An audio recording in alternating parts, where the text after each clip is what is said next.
Extra வேலைக்கு விற்கிறவனுங்களுக்குலாம் இனிமே வந்து எனக்கு சாபம் விடுறேன். ஓப்பனிங்ல அடிக்க வைக்கணும்னு நினைச்சியா Bairstow is a better choice than Conway. இந்த மாதிரி பேர்ஸ்டோ பக்கமே போக கூடாதுன்னு பேசணும் ஆக்சுவலா. அது அப்படியும் சொல்றீங்க வந்து விக்கெட் விடுவது ரன்னும் அடிக்க முடியல அப்படின்னு சொன்னா இது யார் தப்புன்னு தெரியல. அவர் தான் ரெஸ்பான்சிபிலிட்டி எடுத்து. எனக்கு உண்மையிலே தூபேயும் தோனியும் பார்த்தா பாவமா இருக்குடா.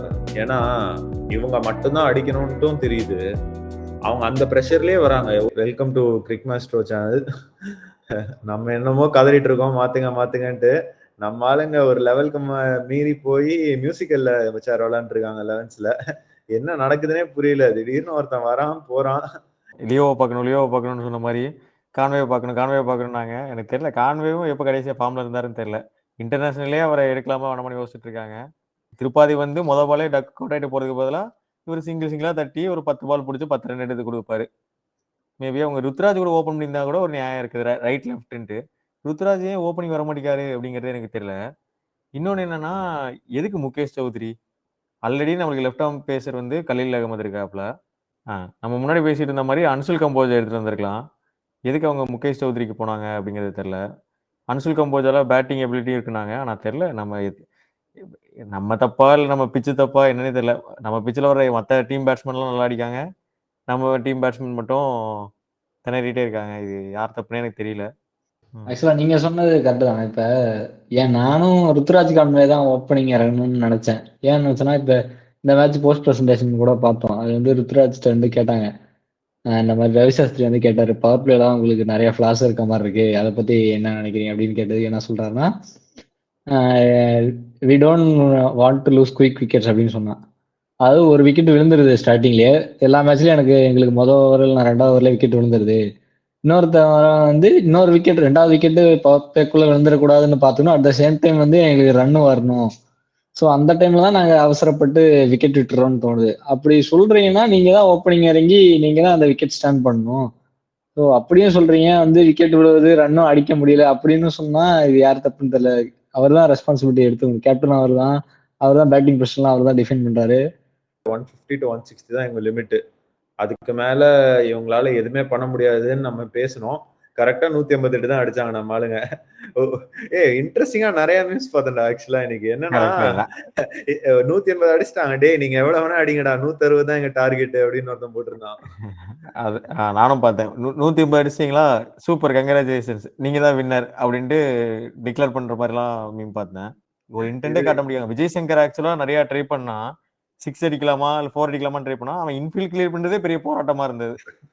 நீ 100ல ஏறான், நான் 110ல ஏறேன், இதுதான் மேக்ஸிமம் எங்களால பண்ண முடியும், வேற எதாவது எங்களால பண்ண முடியாது அப்படின்ற மாதிரி ஆடிட்டு இருந்தாங்க. நீ அவன் ட்ரை பண்ணான்னு சொல்றீங்க, ஆனா மிடில் ஓவர்ஸ்ல ஸ்பின்னர் போடும்போது அவனால அந்த ஸ்ட்ரெயிட் பேட்ல மட்டும்தான் ஆட முடியும்டா. அவன் ஆடுற சைட் ஸ்டான்ஸ் எடுத்து பாத்தீங்கன்னு வச்சுக்கோமே, அவன் வந்து ஆர்மை பெண்ட் பண்ணுவான். ஒரு பவர் ஹிட்டருக்கான அந்த இதுவே இருக்காது. தவிர்த்து அவன் ரிஸ்ட்டை வச்சு ஒரு டாப் ஆர்டர் பிளேயர், ஒரு ஓப்பனர் எப்படி ஆடுவாங்க, டைம் பண்ணி ஆடுவாங்க, அந்த மாதிரி தான் அவனால டைமிங்ல மட்டும் தான் 6 அடிக்க முடியும். பிளஸ் எனக்கு இன்னொன்னு என்னன்னாக்க, ஸ்பின்னர்ஸ் எடுக்கிறீங்க ஆனா உங்களுக்கு ஸ்பின் ஆடவே தெரியல. இதை வந்து நம்ம முன்னாடியே பேசினதுதான். பட் நான் ஏன் ஸ்பின் ஆட தெரியலன்னு சொல்றேன்னா, நம்ம டீம்ல இருக்கிற எல்லா பிளேயர்ஸ்க்குமே எக்ஸப்ட் ருத்ராஜ் யார் ஸ்வீப் அடிக்கிறாங்கன்னே தெரியல எனக்கு. ஒரு ஸ்பின்னர் வரான், நீங்க மிடில் ஆர்டர்ல ஆடுறீங்க, தூபே கூட ஸ்பின் அடிக்க மாட்டான், நேரம் அடிக்கிறான். இப்ப எல்லாரும் கரெக்டா கண்டுபிடிச்சிட்டாங்க. முன்னாடி தூக்கி போடுவாங்க, அப்ப என்ன பண்ணுவான்னா அவன் ரேஞ்சில ஆர்க்ல வந்து அவன் கவர் பண்ணி அடிச்சிருவான். இப்ப என்ன பண்றாங்கன்னா பிளாட்டா போடுறாங்க, அவனுக்கு பிளாட்டா போடுறாங்க, வைடா போடுறாங்க. ஒரு ஷார்ட் பால் ஆப்வியஸ்லி வரும், ஓகேவா, எந்த பவுலரும் தப்பு பண்ணுவான். அப்ப என்ன பண்றான், இன்னைக்கு கூட விப்ராஜ் நீங்க அப்படிதான் 6 அடிச்சான், அடுத்த பால் வைடா தள்ளலாம், முடிஞ்சிச்சு. Dube has been found out against spin. இப்ப லாஸ்ட் இயர் எப்போ தூபே வந்து ஃபெயில் ஆக ஆரம்பிச்சானோ அப்பத்துல இருந்து சிஎஸ்கேயோட டவுன்ஃபால் ஸ்டார்ட் ஆயிருச்சுன்னு நம்ம சொல்லலாம். அது அவன் வந்து விஜய் சங்கர் விக்கெட் எடுக்க கூடாதுன்னு அந்த மாதிரி தோணுச்சுண்ணே. வேணும்னு இவன் தான் நம்மளுக்கு கிடைச்சிட்டான்டா, இல்ல அது வந்து அபிஷேக் பரல் வந்து சொல்லிட்டான் பேட் பேட் பேட் அப்படின்னு வந்து சொன்னனாலதான் அவங்க ரிவ்யூ எடுக்காம போனாங்க. எல்லாம் வந்து அது பிளம் தான் பேட்டுன்னு சொன்னனால கன்வின்ஸ் ஆகி போயிட்டாங்க. திரும்ப திரும்ப அந்த ரீப்ளே போட்டு காமிச்சிருந்தாங்க. ஷார்க்கு மூஞ்ச வேற காட்டிட்டே இருந்தாங்க திரும்ப திரும்ப. இதான் ராஜதந்திரம் அப்படின்ட்டு நிறைய கேட்ச் ட்ராப் வேற நிறைய இருந்துச்சு. ஸோ வந்து இவனை வச்சே ஒப்பேத்திடுவோம் அப்படின்ற மாதிரி டெல்லி பிளான்ல இருந்தாங்கன்னு நினைக்கிறேன். இன்னொன்று என்ன சர்ப்ரைஸ்னா, அக்ஷர் பட்டேல் வந்து ஒரே ஓவர் தான் போட்டாரு. ஸோ வந்து அக்ஷர் பட்டேல் அவங்க டீம் கேப்டனு. ஸோ வந்து அவரையே வந்து ஒரு 6 பவுலிங் ஆப்ஷனா யூஸ் பண்ணிட்டாரு. ஸோ அந்த அளவுக்கு நம்ம வீக் ஆயிட்டோம். ஸோ இந்த டம்மி டீம் தானடா, இவங்களே இந்த பவுலர்ஸே போதும் அப்படின்ற மாதிரி அவங்க பேட்டிங் பிடிக்கும் போது மட்டும் இது வந்து சென்னை பிச்சா அந்த அந்த டவுட்டே வரல. நம்ம பேட்டிங் பிடிக்கும் மட்டும் இந்த பிச் வந்து ரன் அடிக்க கஷ்டமா இருக்கு போல இந்த பிச்சு அப்படின்ற யோசனையை நமக்கு தராங்க. அது வந்து நம்ம பேட்டிங்ல மட்டும் தான் நடக்குது. பட் என்னன்னா இந்த மேட்சை பத்தி இது ஒரு ஹோப்லெஸ் கேஸ் முடிஞ்சு போச்சு, நமக்கு தெரியும். இவங்க மாத்திக்கிட்டே இருக்க போறாங்க. இந்த சீசன் வந்துட்டு ரைட் ஆஃபே பண்ணிடலாம் என்னோட ஒப்பீனியன்ல. 10th 9th வேணா பார்க்கலாம். பட் என்னன்னா மேட்சுக்கு முன்னாடி தோனி வந்துட்டு இன்னைக்கு தான் லாஸ்ட் மேட்ச், தோனி வந்து ரிட்டையர் ஆக போறாரு அப்படின்ற மாதிரி ஹெவியா ரூமர்ஸ் போயிட்டு இருந்தது. பிளஸ் தோனி தான் கேப்டன் பண்ண போறாரு அப்படின்ற மாதிரி ரூமர்ஸ் போயிருந்தது. அதே மாதிரி தோனியோட ஃபேமிலி, அவங்க அம்மா அப்பா எல்லாருமே வந்து இன்னைக்கு உட்காந்துருந்தாங்க. So do you guys think is it really Dhoni's retirement? First டெஸ்ட்ல ரிட்டையர் ஆகும்போதுமே அப்போது விராட் கோலி கேப்டன்ஷிப் நல்லா இருக்கு, டீமுக்கு வந்து நான் இப்போ தேவையில்லை அப்படிங்கிற ஒரு தாட்ல அவர் கிளம்பினாரு. 2019 அடிச்சு கொடுக்கணும்னு இருந்திருக்கும், அது கொடுக்க முடியல. ஸோ லேட்டரா ரிட்டையர்மெண்ட் வந்து அனௌன்ஸ் பண்ணாரு. பார்த்தோம்னா சிஎஸ்கே வந்து அவர் ஃபேன்ஸ்க்காக தான் விளாடுறேன் அப்படிங்கிறத ஓப்பனாக சொல்லிட்டாரு. இன்னொன்று என்னன்னா, இப்போ அவர் விட்டா நம்மளுக்கு ஆளும் கிடையாது. நம்மளுக்கு இருக்கிற ஒரே ஒரு ஹிட்டர்னு பார்த்தா அவர் தான். அதுவும் இல்லாமல் நம்ம 4 crores தான் ரீட்டைன் பண்ணியிருக்கோம் அவரை. ஸோ 4 crores அப்போ ஏற்பட்ட ஒரு விக்கெட் கீப்பிங், அதுவும் இல்லாமல் ஒரு கேப்டன்சி பிரெயின் வந்து நம்மளுக்கு எப்பவுமே ஸ்டம்புக்கு பின்னாடி இருக்குங்கிறது வந்து ஆக்சுவலாக அது வந்து நம்மளுக்கு நல்ல பைங்கிறது தான். கடைசியில் வந்து அவரால் 2-3 ஹிட்டும் அடிக்க முடியுங்கிறப்போ அவர் ரிட்டையர் ஆகணுங்கிற அவசியம் இல்லை அப்படிங்கிறதா எனக்கு தோணுது. நினைச்சுன்னா it's just because of fans hype, இல்லைனா ஏதோ பிஆர் பார்த்த வேலைன்னு தான் நினைக்கிறேன். ஏன்னா வந்து அவங்க ஒய்ஃப் வந்து எல்லா மேட்சும் வருவாங்கன்னு தான் நான் நினைச்சேன். ஸோ வந்து அவங்க பேரண்ட்ஸ் வந்து ஏதோ ஒரு மேட்ச் வரணுன்றதுக்காக இந்த மேட்ச் வந்த மாதிரி தான் இருந்துச்சு. அதை வந்து இவங்க வந்து ரூமர் ஸ்ப்ரெட் பண்ணி ஏதாவது ஒரு இது பண்ணணுன்றதுக்காக ஸ்ப்ரெட் பண்ண மாதிரி தான் தோணுச்சு. ஸோ வந்து அவர் இப்போ ரிட்டையர் ஆவான்னு தெரியல. ஏன்னா வந்து மிட் ஆஃப் த சீசன் கூட இல்லை, இப்பயே அவர் தான் ஒரே ரோஹித் நான் சொன்ன மாதிரி இப்போ அவர் தான் ஒரே ஒரு ஹிட்டர். ஸோ வந்து இப்போ அவர் போயிட்டாருன்னா இப்பயே டீம் ஓரளவுக்கு வீக்கா இருக்க மாதிரி தான் இருக்கு. இப்போ அவரும் போயிட்டாருன்னா ரொம்ப அன்பேலன்ஸ் ஆயிரும். ஸோ வந்து ஆக்சுவலி ஒரு இந்தியன் பிளேயரை வேற மிஸ் பண்ணுவோம். சப்போஸ் இப்போ ஏதோ ஓவர் ஸ்லீப் ஸ்லாட்னா கூட நம்ம வி கேன் மேனேஜ்னு வச்சுக்கோங்களேன். எனக்கு உண்மையிலே தூபேயும் தோனியும் பார்த்தா பாவமா இருக்குடா. ஏன்னா இவங்க மட்டும்தான் அடிக்கணும்ட்டும் தெரியுது. அவங்க அந்த ப்ரெஷர்லயே வராங்க. ஒரு வாட்டி தூபே உள்ள வரும்போது ரிக்வயர்ட் ரன் ரேட் 12 ரன்னுக்கு போகுது. எங்க சென்னை பிச்சில் நம்ம 4 மேட்ச் ஆடினதுல 3 மேட்ச் சென்னையில ஆடி இருக்கோம். சென்னையில எல்லாம் வந்துட்டு 10க்கு மேல போவிட்டாலே கொஞ்சம் கஷ்டம்தான். ஓகேவா? அப்போ உங்களோட ஓப்பனர்ஸும் டாப் ஆர்டரும் அந்த வேலையை பண்ணாம ஒரு வாட்டியும் 12 ரன்னு 13 ரன்னு எடுத்துட்டு வந்து விட்டுட்டு அந்த இடத்துல வந்து தூபே அடிக்க மாட்டான், தோனி அடிக்க மாட்டாருன்னு சொல்றது எந்த வகையில நியாயம்? டோட்டல் பிளேம் இவங்க மேல ஆப்வியஸ்லி இருக்கலாம். பிளேம் இன்டென்ட் காட்ட தூபே இன்டென்ட் காட்டாத மாதிரி எனக்கு தெரியல. அவன் ட்ரை பண்றான், அவுட் ஆயிடுறான். புரியுதா? Which is better. இன்னைக்கு விஜய் சங்கர் ஆடின மாதிரி ஒரு மட்டமான நாக்கு விட தூபே மாதிரி ஆட்டு போயிடலாம். ரெய்னாலாம் இப்ப எவ்வளவு வந்துட்டு ஒரு சிஎஸ்கேவோட ஒரு கிரவுண்ட் ஜுவல்ன்றது எல்லாருக்கும் தெரியும். உள்ள கோயிங் டஃபா இருக்கும். உள்ள வந்து கண்ணா பின்னான்னு கவலையே படாம சுத்துவான். புரியுதா? அந்த இன்டென்ட் இப்ப இல்ல. அந்த இன்டென்ட் இல்லன்றதை காட்டிலும் அந்த இன்டென்ட் காட்டுறதுக்கான பிளேயர்ஸ் இல்ல.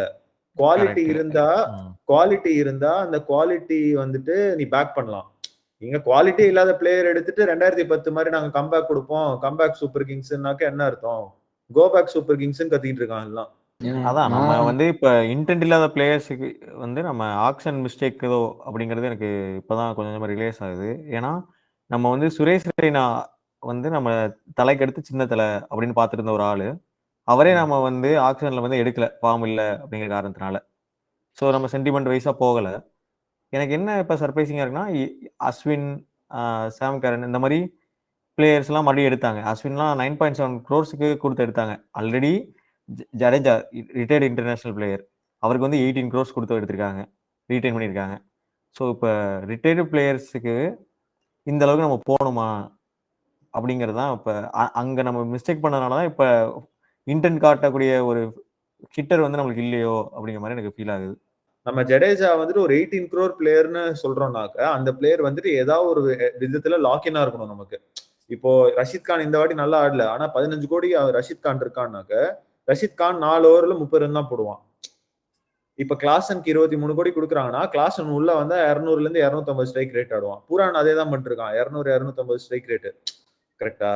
அப்போ ஜடேஜா அந்த ஒரு பிரைஸ் பாயிண்ட்ல இருக்கிறத ஜஸ்டிஃபை பண்ணிட்டு இருக்கானா இத்தனை லாஸ்ட் ஒரு few years with the bat and with the ball? எனக்கு சீரியஸா தெரியல. பிளஸ் எஸ்பெஷலி இப்போ ஒரு ஆர்டிக்கல் வேற ரிலீஸ் பண்ணியிருந்தாங்க இந்த மாதிரி வந்துட்டு மஞ்சுரேக்கர் சொன்னது might even make sense because Manjrekar வந்து ஒரு ஃபியூ இயர்ஸ் முன்னாடி Jadeja is a bits and pieces cricketer அப்படின்னு சொல்லி அதுக்கு தான் ஜடேஜா வந்து நீங்க ஸ்டாப் யுவர் வெர்பல் டைரியா அந்த மாதிரிலாம் பேசி அது கொஞ்சம் சண்டையாச்சு அவங்க 2 பேருக்குள்ள. தோனி தான் போய் இன்னொரு யங்ஸ்டர் ஆடணுமான்னு கேட்டா நியாயமான பேச்சு தான். இவங்க ஆனா என்ன பண்ணுவாங்கன்னாக்க 7 மேட்ச் 8 மேட்ச் தோக்குற வரைக்கும் எதுவுமே மாற்ற மாட்டாங்க. 8 மேட்சுக்கு அப்புறம் சீசன் வந்துட்டு மேத்தமேட்டிக்கலி அவுட்டுன்றப்போ ஒரு 3 மேட்ச் ஒரு யங்ஸ்டர் கொடுப்பாங்க. நான் என்ன சொல்றேன், 3 மேட்ச் 4 மேட்ச் யங்ஸ்டர் கொடுக்கறதுக்கு 10 மேட்சே கொடுங்க. தைரியமா தூக்குங்க இருக்கிறவங்க எல்லாம். விஜய் சங்கர்லாம் வந்துட்டு உங்க ஃபியூச்சரா? இன்னொன்னுமே என்னன்னாக்க இன்னைக்கு டாப் 5 ஸ்ட்ரைக் ரேட்ஸ்னு ஒரு டேட்டா காட்டினாங்க. அதுல பார்த்தம்போது 5 பேரும் டெல்லி பிளேயர். ஃப்ரேசர் மெல்கர்க் அவுட் ஆனதுல இருந்து அடுத்த 5 பேருமே டெல்லி பிளேயர். ஆனா இதுல கேஎல் ராகுல் மட்டும்தான் பெரிய நாக் ஆடினா, மத்த எல்லாருமே வந்துட்டு 20s and 30s தான். கொஞ்சம் யோசிச்சு பார்த்தா இதே தான் சென்னை வந்துட்டு 2021ல அவங்க டெம்ப்ளேட்டா வச்சு ஜெயிச்சாங்க. நீ பார்த்தனா ஃபேஃப் ருத்ராஜ்ல ஒருத்தர் பெரிய நாக் ஆடுவாங்க. மீதி எல்லாரும் வந்து 20 22 அந்த மாதிரி அடிச்சு 200 190 அடிச்சுட்டு இருப்பாங்க. எனக்கு 14 கேம்ல 6ல இருந்து 5 கேம் வந்து 70+ வேணும் பவர் பிளேல இன்னைக்கு இருக்கிற நிலைமையில, especially when you go to grounds like Kolkata. But இந்த மாதிரி ஒரு தேவை இருக்கிறப்போ நான் என்னோட பர்சனல் ஒப்பீனியன்ல I'll completely reshuffle. I'll even release Conway, Rachin. I'll also consider releasing Jadeja and Ashwin. Okay, I'll try to buy back Ashwin as a defensive bowler. I'll go for new set of openers. There are options. Okay, va opening la adikka vekanonu nanicha Bairstow is a better choice than Conway. நம்ம Bairstow பக்கமே போக கூடாதுன்னு பேசணும் ஆக்சுவலா. ஆனா இன்னைக்கு ஓப்பனிங்ல இவங்க ஆடுற நிலைமையில இன்டென்ட் காட்டுற ஒரு பிளேயரா Bairstow இருக்க முடியும். அதே மாதிரி இப்ப நிறைய மீம்ஸ் பார்த்துட்டு இருந்தேன். நம்ம ஃபர்ஸ்ட் மேட்ச் வந்து மும்பை கூட மட்டும் ஜெயிச்சோம். அதுக்கு என்ன சொன்னாங்கன்னா, அது வந்து சிஎஸ்கேவா ஜெயிக்கல, மும்பை ஃபர்ஸ்ட் மேட்ச் எப்பவுமே தோக்கணுங்கிறதுக்காக தோத்ததான் சொல்லிட்டு இருந்தாங்க. இப்போ மும்பையும் பார்த்தா அவங்களும் பும்ரா இல்லாம கஷ்டப்படுறாங்களா, அவங்களுக்கு என்ன பிரச்சனை அப்படிங்கிறது தெரியல. அவங்க மேனேஜ்மெண்ட்ல ஏதாவது பிரச்சனையா? திடீர்னு திலக் வர்மா வந்து ரிட்டையர்ட் அவுட் ஆயிட்டு வெளியே வா அப்படிங்கிற மாதிரி எல்லாம் கூப்பிட்டாங்க. அது வந்து என்னன்னா கம்ப்ளீட்லி கேப்டன் மேனேஜ்மெண்ட் டிசிஷன் தான். இப்போ வந்து 23 பால் ஆடி 23 ரன் அடிச்சிருக்கான். இஸ் a குவாலிட்டி பிளேயர் தான், அதுல வந்து சந்தேகம் இல்லை. ஆனா வந்து என்னன்னா அந்த டே வந்து அவனுக்கான டே இல்லைன்ட்டு இன்னொரு பேட்ஸ்மேன் மாத்துறாங்க.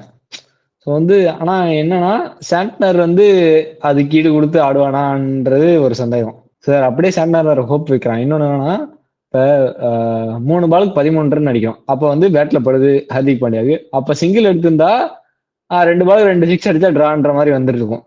மேபி இவன் வந்து அந்த டைமுமே சிங்கிள் ரெஃப்யூஸ் பண்ணி தெரியல என்ன பிராண்ட் ஆஃப் கிரிக்கெட் ஆடுறாங்க, என்ன கிரிக்கெட்டிங் நாலேஜ் இருக்குன்னு தெரியல. சரி, நானும் அதுதான் சொன்னேன். ஹிட்டர் சாண்ட்னர் இருக்கிறப்போ நீங்க பண்ணிருக்க தேவையில்ல, பட் ஃபியூச்சர்ல ரிட்டையர்ட் அவுட்ஸ்ன்றதை நார்மலைஸ் பண்ணணும்னு சொல்ல வரேன். கேமை ஃபினிஷ் பண்ண மாட்டாங்கடா, அவள் தான். I think they are still a contender for top 4ன்னு வச்சுக்கோங்க. பும்ரா ஈவன் வித்தவுட் பும்ரா நான் சொல்றேன். சிஎஸ்கே மாதிரி அவங்களும் அந்த 11 செட் பண்ண ரொம்ப கஷ்டப்படுறாங்களோன்னு தோணுது. 2 டீமும் போட்டி போட்டு பண்ணிட்டு இருக்காங்கடா. ஏதோ இன்னொன்னு பார்த்தேன், லாஸ்ட் இயர் அங்க ஹர்திக் பாண்டியா கேப்டன் ஆனதுல இருந்தும் இங்க ருத்ராஜ் கேப்டன் ஆனதுல இருந்தும் ஏதோ 2 பேரும் சேர்ந்து அவங்களோட டீமோட கேம்ஸ்ல 60% மேல தோத்துருக்காங்களாம். ஆனா மும்பைட்ட டீம் இருக்கு. ஓகே, இப்ப இந்த இடத்துல நீ ஒரு மும்பை ஃபேனா இருந்தானா you can be optimistic. Okay, எனக்கு ஹர்திக் பாண்டியா இருக்கான், அடிப்பான், சூரியகுமார் ஃபார்முக்கு வந்துட்டான், திலக் வர்மா வந்து டேலண்ட், எப்ப வேணா ஃபார்ம் வருவான். ஓகே, ரோஹித் சர்மாக்கு என்னைக்கு வேணா மாட்டலாம். So you can have the belief. நம்ம எனக்கு தெரிஞ்சு அவ்வளவுதான். எனக்கு இனிமே டிக்கெட் விற்கிறவனுங்க, எக்ஸ்ட்ரா வேலைக்கு விற்கிறவனுங்களுக்குலாம் இனிமே வந்து எனக்கு சாபம் விடுறேன், புக் பண்ணிடணும், உங்களுக்கு இனிமே சேலே ஆகாதுடா, புக் பண்ணி மாட்டிக்கணும்டா, நீங்க போய் மேட்சை பார்த்து அனுபவிக்கணும்டா, அதுதான் நான் உங்களுக்கு கொடுக்குற சாபம்.